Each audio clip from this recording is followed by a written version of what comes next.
Hey there everyone, welcome aboard. I am Deepta और ये हमारी बेसिक इंग्लिश लर्निंग कोर्स की सेकंड वीडियो है। तो अगर आपने पहली वीडियो मिस कर दिया है तो मैं आपके लिए लिंक ऊपर यहाँ दे दूँगी। Also I will put a link in the description box for your easy access. तो आज हम वर्ब के बारे में जानेंगे और टेंस के लिए मैं एक सेपरेट वीडियो बनाऊँगी which will be my next video. So without further ado let's begin.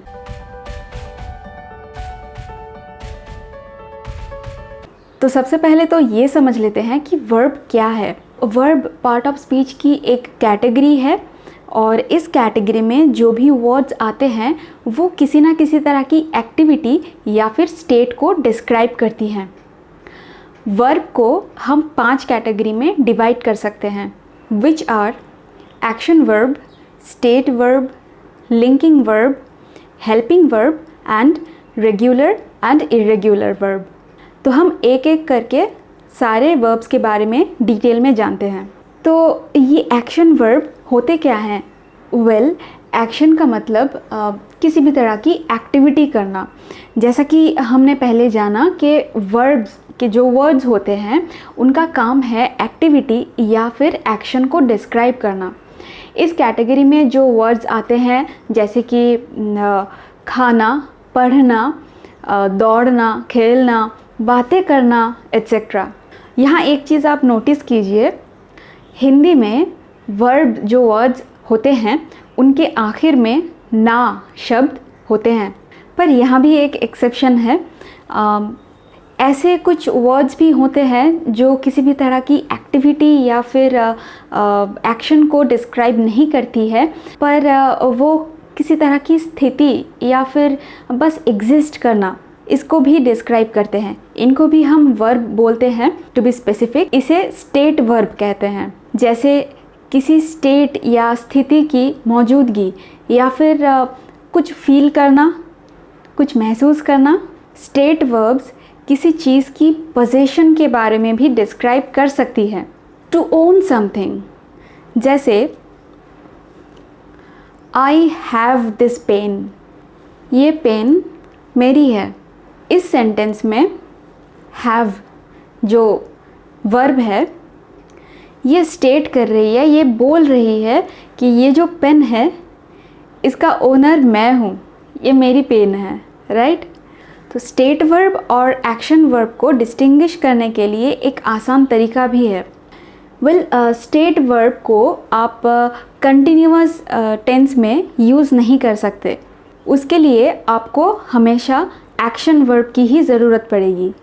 For an example, Aahan likes food या फिर I have a smartphone.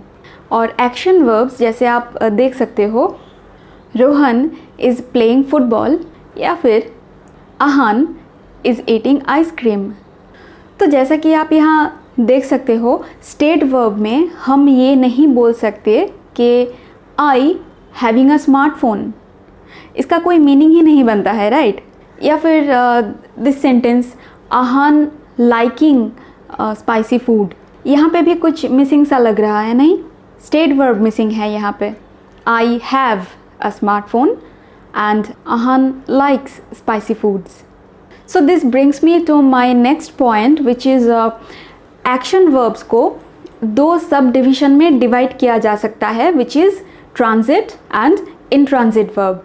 Transit verb ज़्यादातर हमें सिंपल सेंटेंस में देखने मिलेंगे। इनका काम होता है एक सेंटेंस में एक ऐसी एक्टिविटी या क्रिया को एक्सप्लेन करना या डिस्क्राइब करना जहाँ पे सब्जेक्ट कोई एक्टिविटी डिलीवर करती है उस सेंटेंस के ऑब्जेक्ट को। I know it sounds a bit confusing, तो चलिए एक एग्जाम्पल के साथ समझते हैं। As you can see, Riya raises her hand। तो इस सेंटेंस में सब्जेक्ट क्या है? रिया।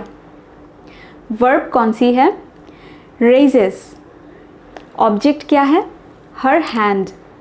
यहाँ जो वर्ब है raises, इसका काम है जो सब्जेक्ट है रिया, इसकी जो एक्टिविटी है रेजिंग, जो एक्टिविटी है उसको डिलीवर करना ऑब्जेक्ट को, मतलब her hand।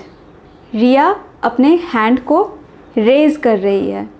Another example would be I sent a postcard from India. तो आप मुझे कमेंट बॉक्स में मेंशन कीजिए कि इस सेंटेंस में ट्रांजिट वर्ब कौन सी है. ओके आसान शब्दों में ट्रांजिट वर्ब एक ऐसी वर्ब है जो सब्जेक्ट को हेल्प करती है ऑब्जेक्ट को कोई एक्टिविटी डिलीवर करने के लिए.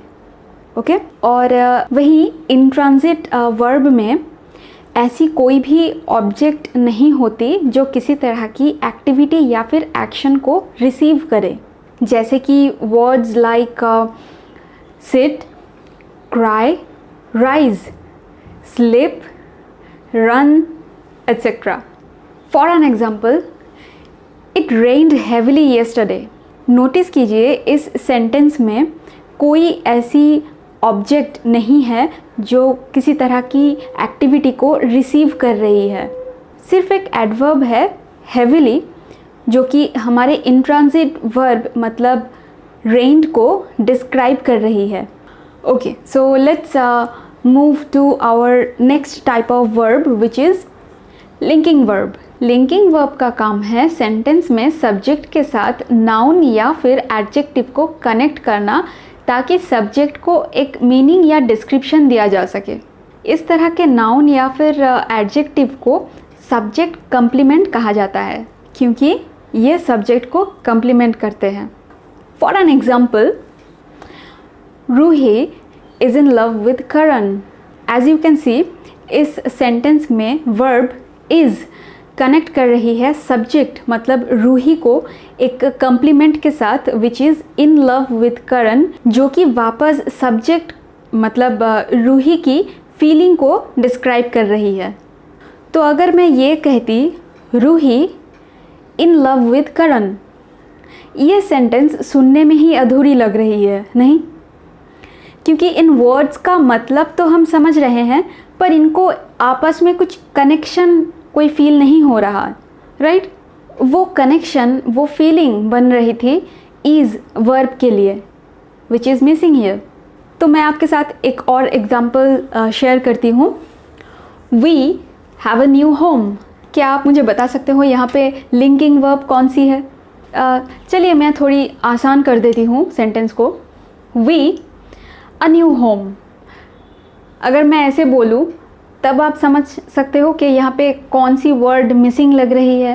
लिंकिंग वर्ब है हैव जो मिसिंग है यहाँ पे. Right okay one more last example. Okay Aahan looked very happy. So guys, I want you to break down this sentence in the comment box below. Okay, so our next verb is helping verbs. Helping verbs को कभी कभार auxiliary verbs भी कहा जाता है. तो इस तरह के जो वर्ब्स हैं हेल्पिंग वर्ब्स, इनको हमेशा किसी भी तरह की लिंकिंग वर्ब्स या फिर एक्शन वर्ब्स के पहले यूज़ किया जाता है. उनको मेन वर्ब्स बोलते हैं. जब इन दो तरह के वर्ब्स एक साथ यूज़ होते हैं, एक को मेन वर्ब कहा जाता है और दूसरे को हेल्पिंग वर्ब. और ये हेल्पिंग वर्ब्स किसी भी तरह की पॉसिबिलिटीज़ या फिर टाइम के बारे में एक्स्ट्रा इन्फॉर्मेशन प्रोवाइड करती है. सेंटेंस में मेन वर्ब के साथ जब एक हेल्पिंग वर्ब को जुड़ दिया जाता है तब उसको वर्ब फ्रेज कहते हैं. एक सेंटेंस में जब दो तरह के ही वर्ब होते हैं उन दो वर्ब्स को एक साथ वर्ब फ्रेज कहा जाता है. कंफ्यूज मत होइए, मैं एग्जाम्पल देके आपको समझाती हूँ. तो हेल्पिंग वर्ब्स दो तरह की होती हैं. एक है बी वर्ब्स और दूसरा है modals. Be verbs are do, have, be, am, is, are etc. And modal verbs are can, could, will, would, shall, should, may, might etc. तो चलिए एग्जाम्पल के साथ समझते हैं अभी. बी वर्ब का example, I am going to the park. यहाँ पे बी वर्ब कौन सी है? You guessed it right, am. Am is the be verb here. और ये जो एम है ये हेल्पिंग वर्ब है क्योंकि आप नोटिस करेंगे इस सेंटेंस में दो वर्ब्स है. मेन वर्ब जो है वो है going. I am going to the park. Going is the main verb जो कि एक एक्शन वर्ब है और उसको सपोर्ट कर रहा है एम. एम वर्ब की प्रेजेंट टेंस है। अगर ये पास्ट टेंस में होती तो हम एम के बदले में वॉज यूज़ करते। इसके बारे में डिटेल में हम नेक्स्ट लेसन में पढ़ेंगे। सो एम हमें टाइम बता रही है यहाँ पे, राइट। तो आप अभी ये बोल सकते हो कि अरे टाइम कहाँ बताया।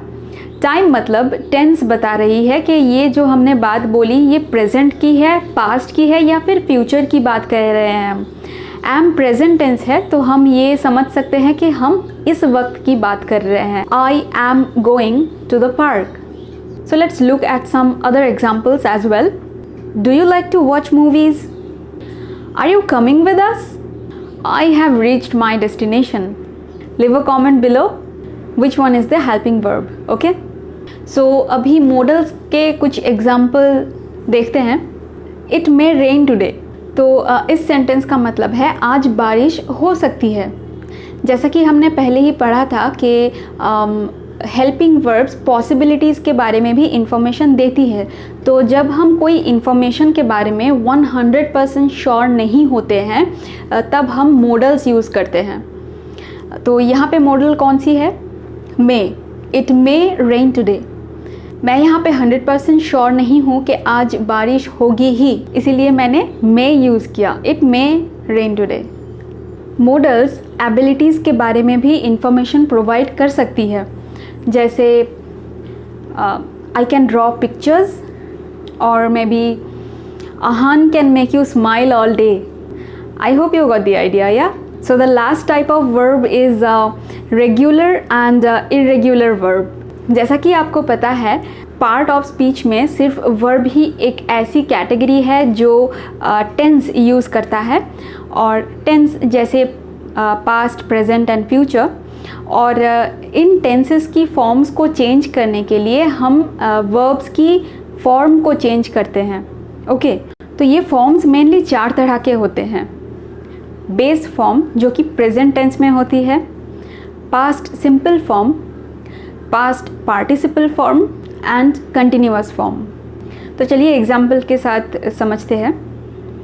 वर्ब के रेगुलर फॉर्म में पास्ट सिंपल फॉर्म और पास्ट पार्टिसिपल में हमेशा वर्ड के आखिर में ईडी ऐड होती है, जैसे कि talk, talked, talked, cook, cooked, cooked, etcetera.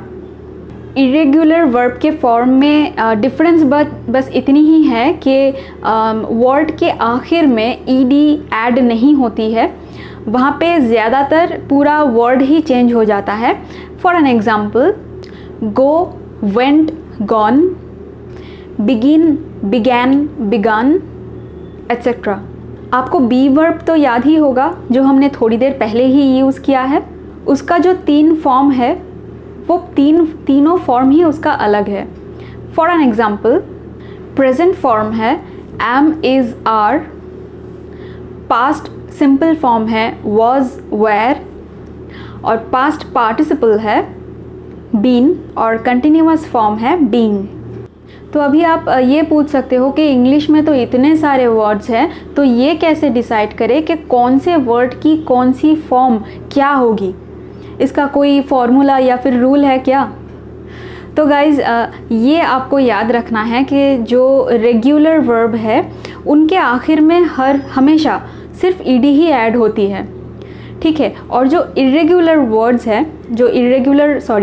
हैं वो आजकल मॉडर्न इंग्लिश में अभी कुछ गिने चुने 100-150 वर्ड ही होंगे जो इरेगुलर वर्ब्स में हम यूज़ करते हैं अभी। तो उसका मतलब कोई रूल नहीं है, वो आपको याद ही करनी पड़ेगी अच्छे से, ठीक है।